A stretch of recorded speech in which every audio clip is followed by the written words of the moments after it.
Come on, I've been waiting for this moment. My mind is so clear I'm over the top. That was such a bad pun, forgive me. But you don't have to forgive me for this because I deserve it.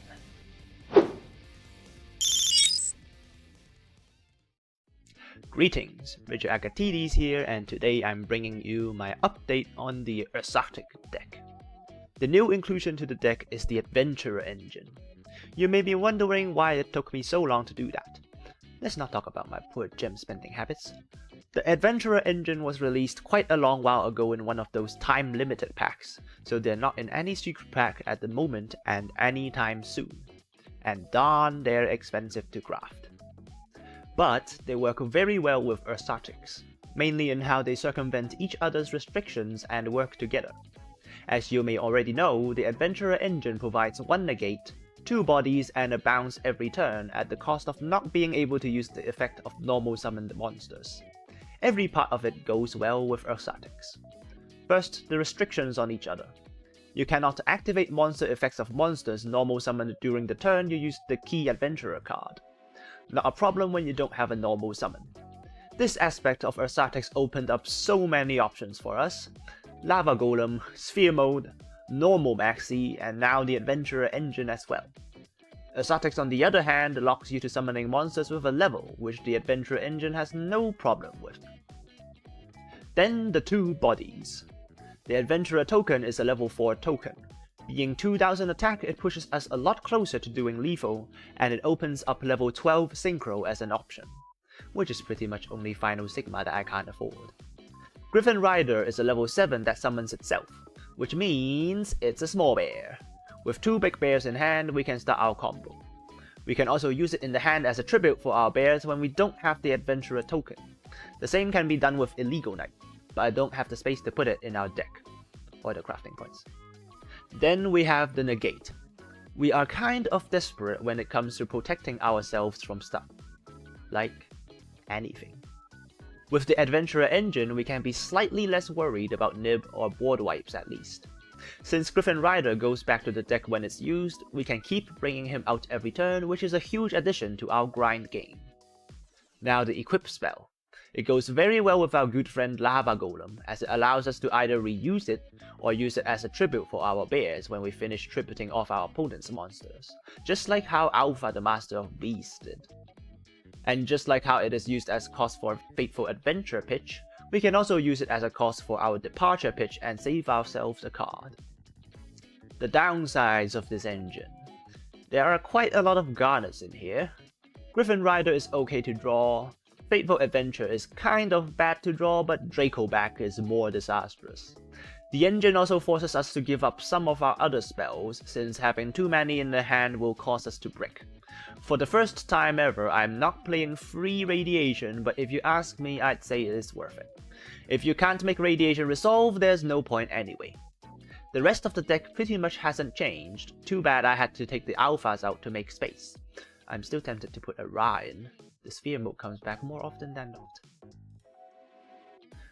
To show how the engine helps the deck, here I have a replay against our perpetual enemy, Sword Souls.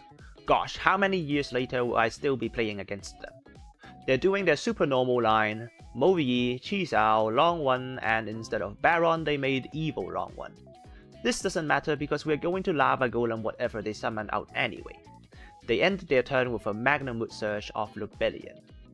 We'll start our turn off with a Lava Golem, then a Fateful Adventure to search Griffin Rider, pitch the Enchantress to the graveyard and then search the right from that. Summon Griffin Rider, should have done it on the right to prevent a blackout from clearing our field, but we got lucky it isn't blackout set.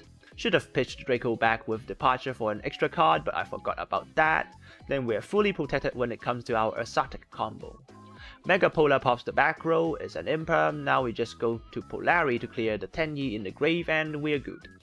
If I didn't forget to pitch Draco back with Departure, we'd have 2 extra bears here. Then we proceed to attack in the wrong order, forgetting that Magnamut is a pretty large bloke. Why is this level 6 higher attack than our level 7 Agateiades? We'll go into a Grand Chariot to clear, but they still get the surge in the end phase.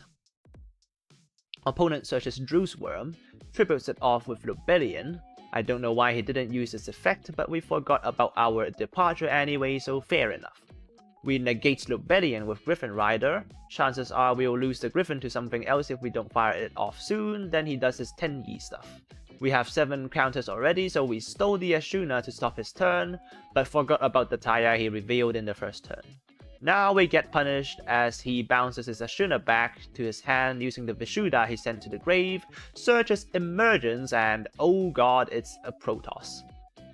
It's surprisingly fine though because he summoned it in defense and our Adventurer engine has no business with the attribute Water. Since our token survives the battle phase, we still get to Griffin Rider and Draco back the next turn. We bounce the Chisao back with Draco back. Draco back's bounce once a turn is so powerful and Fateful Adventure just searches back the Griffin Rider again. Back to the opponent. He uses Protoss again, but we'll negate that so it doesn't matter what he calls. Moves into attack position, but Fateful Adventure protects our token from battle once again. And then back to us, we Griffin Rider again. Opponent's max sees. That's his last ever see. We'll see. We should have changed Polari, but either way it's a straight road to lethal. That showed how the Adventurer engine can be super helpful. Too bad I misplayed and missed the opportunity to shut the opponent down in the first place with Megatanus.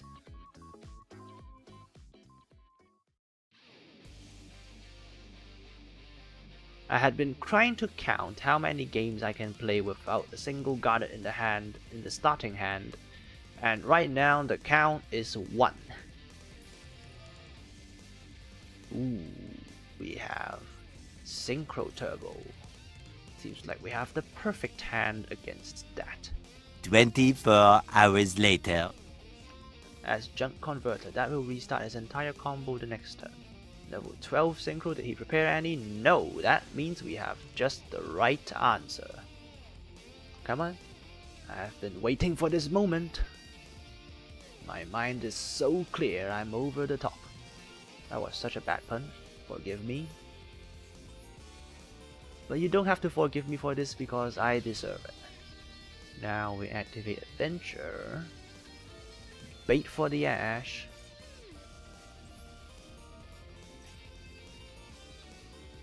Ash it.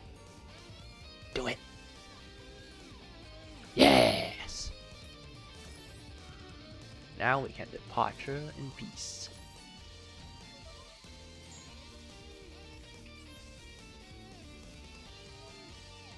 Pitch the Lava Golem.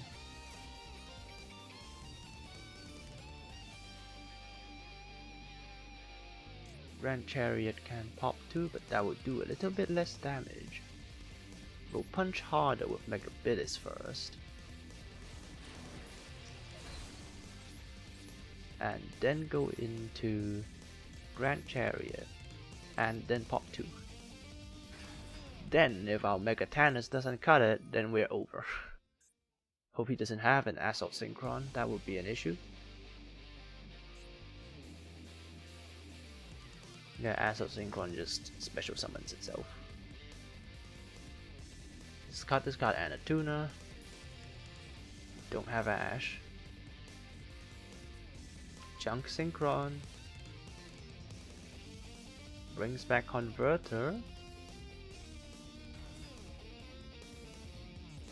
We'll toggle on here.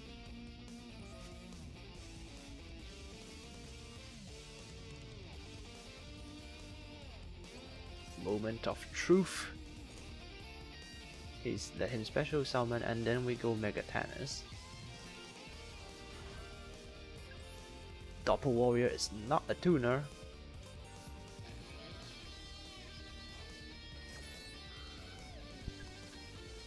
Flip the tuner. No way he has another one.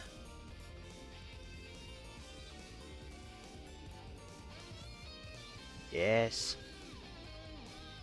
Let it be, let it be, let it be. Biff. 5 counters on Big Dipper, 6 counters. Can we even follow up after this? That will be a bit hard. Unless we draw into the right card. That's the trouble with Grand Chariot. It doesn't really add to the plays. but Sphere Mode will be back to our side the next turn. Chaos Ruler is a bit big, but we do have Faithful Adventurer.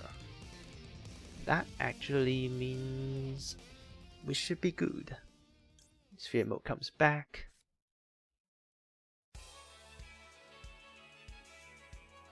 Ooh, Megapola, that's a really good draw.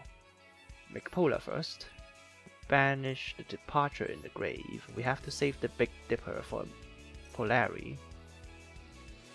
Max C. Seems like we have to make the kill this turn. 5,600 damage. Can we make it? I think we can. We'll get Megabitis. Go into Polari. Banish Grand Chariot. Summon Megabitis. Go into Grand Chariot. That would pop 2.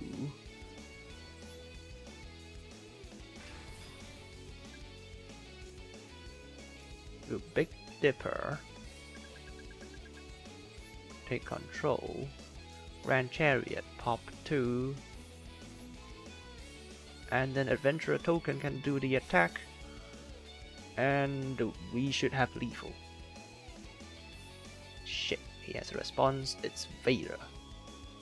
Done. This is actually an issue.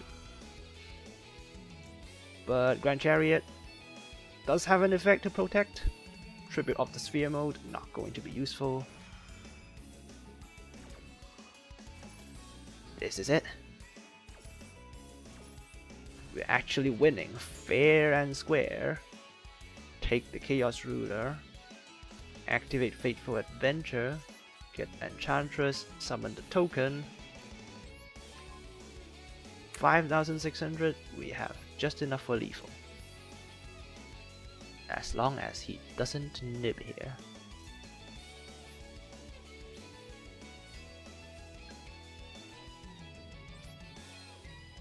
Go into battle. Chaos Ruler.